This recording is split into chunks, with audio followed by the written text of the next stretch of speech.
Welcome to Un Versículo, Un Paso.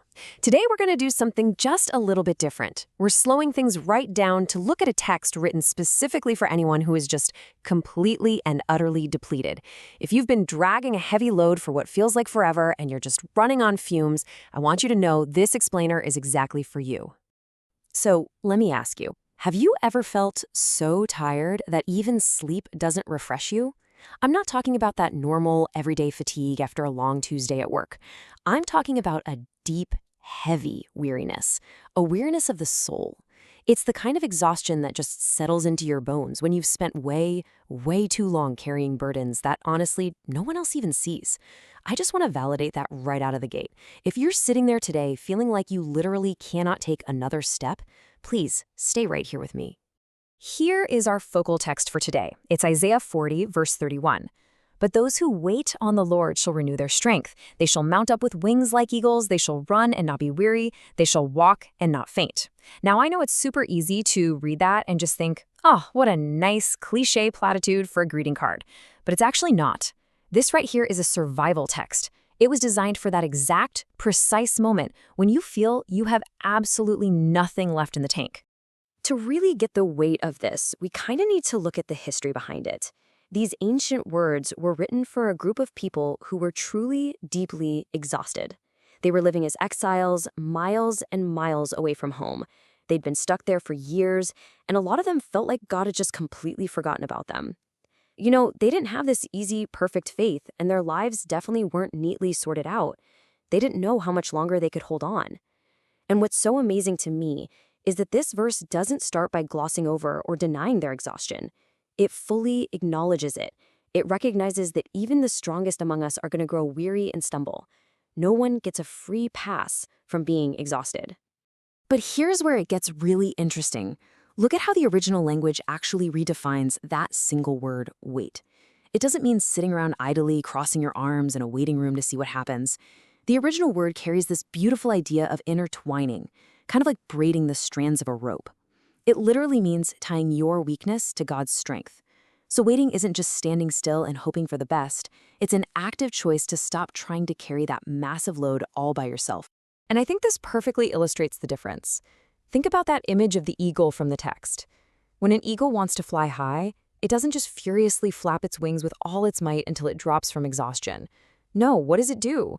It spreads its wings and it leans on the wind. It catches a current that it didn't even create, and it rises by surrendering to something greater than itself. That is the exact contrast we're talking about here. The sheer exhaustion of self-reliance versus leaning on a greater unseen support. God isn't just tossing you more muscle so you can grit your teeth and push harder. He's offering a current to hold you up when you literally cannot flap your wings anymore. Also, notice the structure of the verse. Look at the progression here. Flying, then running, and finally walking. It actually moves downward. It goes from this complex, spectacular high right down into the simple, mundane reality of daily life. Flying represents that rare moment of victory, right? When you feel totally lifted up. Running is that sudden burst of adrenaline you need for an urgent crisis. But walking? Well, walking is just the routine. It's the relentless day-to-day grind that quietly wears you down when you aren't even looking. Which brings us to this really crucial realization. Sometimes, the absolute greatest miracle isn't miraculously soaring above your problem, it's just discovering that you can keep walking for one more day. The seemingly ordinary, boring act of just putting one foot in front of the other, the text positions that as the ultimate miracle for anyone who is worn down by a prolonged, everyday struggle. Let's ground this in our modern reality for a second. Think about the mother who's been up night after night caring for a sick child, who honestly can't even remember what a full night's sleep feels like.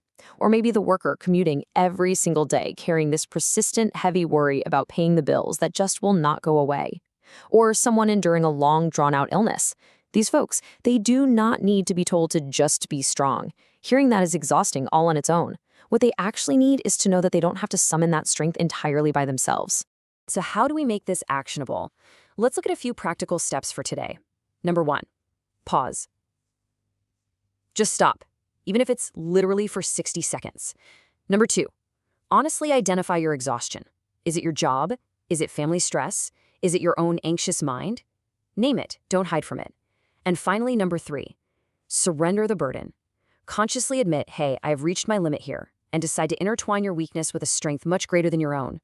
Give yourself permission to stop carrying it all alone. And if you aren't exactly sure how to do that, I just absolutely love the raw sincerity of this simple prayer. I surrender my burden to you. I do not ask to resolve everything today, only for the strength to take the next step. It is just such a beautifully practical, honest prayer. You aren't demanding some magical instant fix to all of life's incredibly complex problems. You are simply asking for enough borrowed strength to just take the very next step, trusting that you are being held up. As we wrap this up, I really want to leave you with a final thought to chew on. What is your one step going to be today? Just one. If looking at this text gave you even a brief moment of relief, please save this. Keep it handy for those rough days when taking another step feels totally impossible. And hey, if you know someone in your life who is just quietly, deeply exhausted right now, maybe share this with them. Because ultimately, finding our strength is about taking it one verse, one step, each day. Take care of yourselves.